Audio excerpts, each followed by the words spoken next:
Happy Sunday. It's Penuel the Black Pen. Sunday, it's a great day.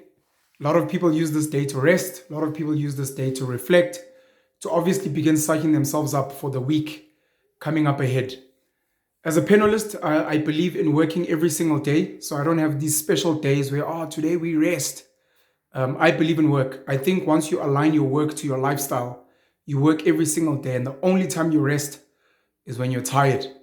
You rest when you're tired, you sleep when you're sleepy, you eat when you're hungry. Those are some of my beliefs. Of course, I've been following on some of the stories of the passing of Queen Elizabeth and the rising of King Charles. For me, I think the lesson for the rest of you guys is reflect in self. Are you the king of your life? Are you the queen of your life? Are you the steering in the movie that is your life? Or have you relegated yourself to just be an extra, to just be a viewer, to just be an audience, to just be a spectator of other people's lives? So many people are standing outside. I think it might be Buckingham Palace or Balmoral Castle. I'm not really sure where they are. They're out there busy looking at flowers, busy passing flowers, ogling what the royal family is doing. Because, of course, Harry, William, Charles, Diana, Camilla, Elizabeth herself have been watched for years like a reality TV show. So these are like people's favorite celebrities. But can you not be your own celebrity? Can you not be your own greatness? And I think it's time for you to begin looking within. I speak about finding God within and looking for answers within. When you pray to self. What can I do? What can Penal do for me? Penal, please give me the strength to work harder. Penal, please help me make better decisions. I pray to self. Can you not celebrate yourself and be, like I said, the star in the show that is your life? I don't normally prep what I'm going to discuss. I do normally look at what's happening in my life, what's happening on social media, what's happening in the news. I took a nice walk this morning. Yesterday, I went to go and play touch rugby. Got some really good sunlight yesterday and today. Please remember to take care of your health. I always speak about this and I'll keep reminding you. Your body is the only asset you will ever own. Understand me. You can own 50 cars. You can own 200 properties. But if you don't take care of this, your body, the thing that you're born with, the thing that you die with, you will never live a fulfilling life. So please take care of your body physically, of course, by making sure that you eat well and you eat the right foods.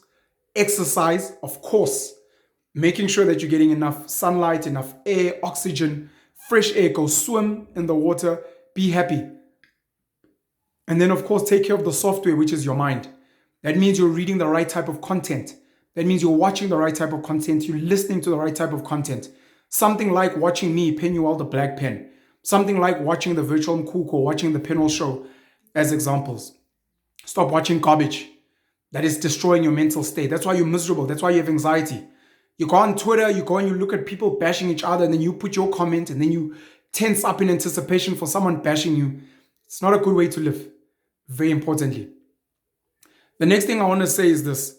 The reason most people hate colonizers, the reason most people hate colonizers is because they were the losers in that cycle. When you look at the Zulu people, the people of KwaZulu in South Africa, they pride themselves, they beat their chest. Angeke ungitshele phela mina ngumZulu. Mphuma kwaZulu le kwesashaka.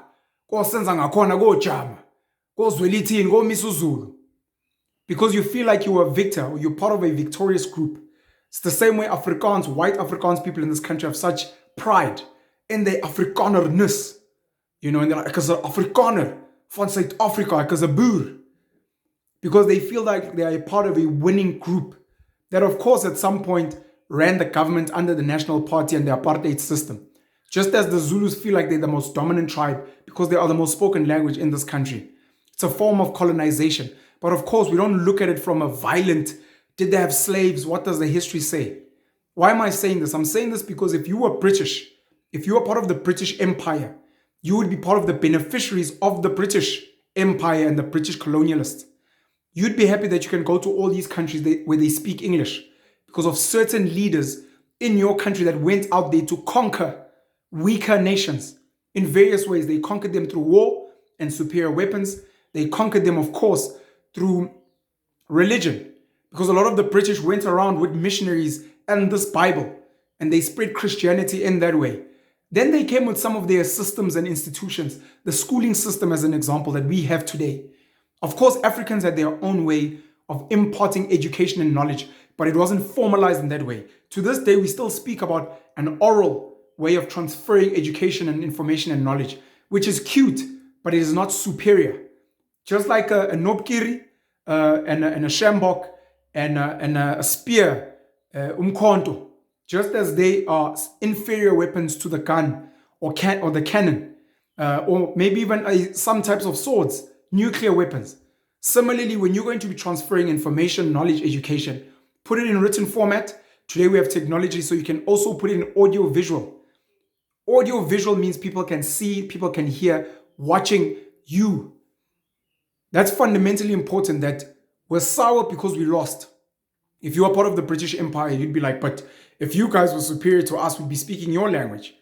And understand that the world is constantly a battle of a superior culture, a superior people. Superior is obviously subjective. You might feel Africans are superior physically because we can handle the sun, we have melanin, we can go out there. If you look at the Kenyans, the Ethiopians, they can run long distances. The Kenyans and the Maasai warriors can jump high and they can see far away. If you look at people in South Sudan, very tall tribe, physically superior. But are we now going to say that the giraffe is superior because it's taller? Are we going to say the elephant is superior because it's heavier and it can bulldoze? Not necessarily. So you realize that physical superiority is only one aspect. There is mental superiority, the type of superiority that you can put a lion, that if you were to fight one-on-one and it could beat you, you can take the lion and put it in a cage in a zoo or make it behave in a circus. That speaks to a mental superiority. And I think the people that are angry, frustrated at what's happening, colonialists and slavery, all it means is, do you have a worldview? Or all it's asking you is, do you have a worldview? Do you think the world could be run better? And how can you ensure that you dominate various spaces so that your worldview becomes the view that the world follows? We speak today about feminism and women empowerment. That is because a small group of women decided to fight. Not all women, the majority of women were weak, they were inferior, they were dominated by their husbands, by their fathers, by their male pastors and other men in their families. But a few women stood up and they said, we're willing to die. We're willing to fight. We can go toe to toe with any man and ensure that our views get to infiltrate society. And today we have women empowerment. If you look in South Africa with the woman that marched in I think it might be 56 to the union buildings, what we call is Imbowodo today.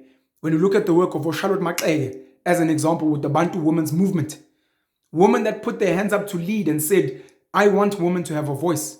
That was women.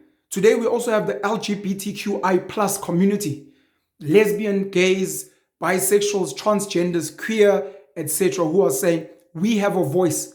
And some of us are willing to die and fight and go all the way up to the United Nations, to any platform to make sure that our voices are heard. We will infiltrate Hollywood and make sure that we have representatives of our people.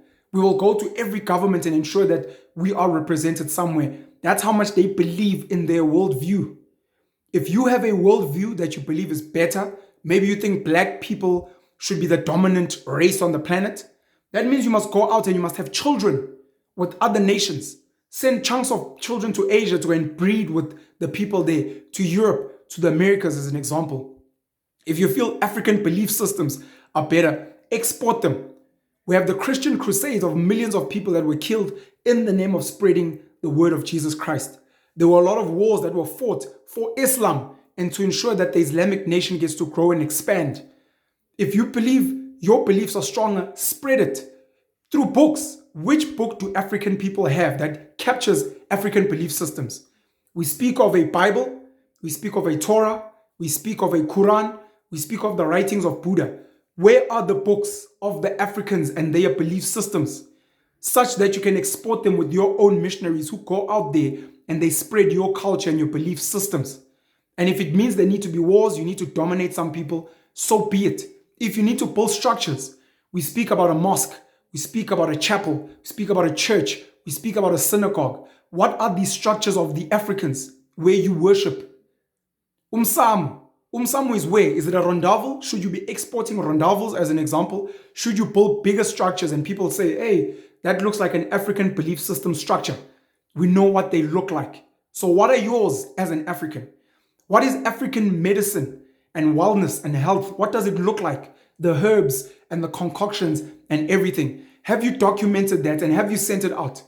We've got Izangoma today, we've got Izinyanga today, but are they documenting their beliefs into book format so that if I want to be Inyanga as a Brazilian person, I want to be Inyanga as an Australian, as a person from Thailand, can I read your book and say I've now indoctrinated myself into becoming Inyanga or Isangoma?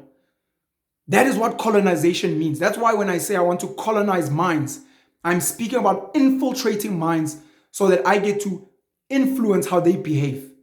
I am going to walk tall. I'm going to speak loud. I'm going to dominate and lead in spaces because Penwell says so.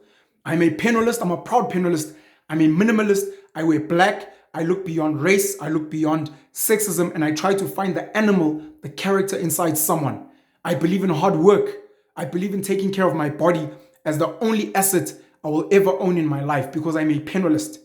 So if I hack minds, that's how it moves. And as I infiltrate more minds, we can go and spread that gospel around the world and become something great. Colonization is bad because you are a loser in that.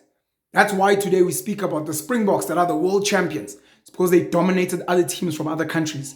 And we look down on Bafana because they get dominated by other countries.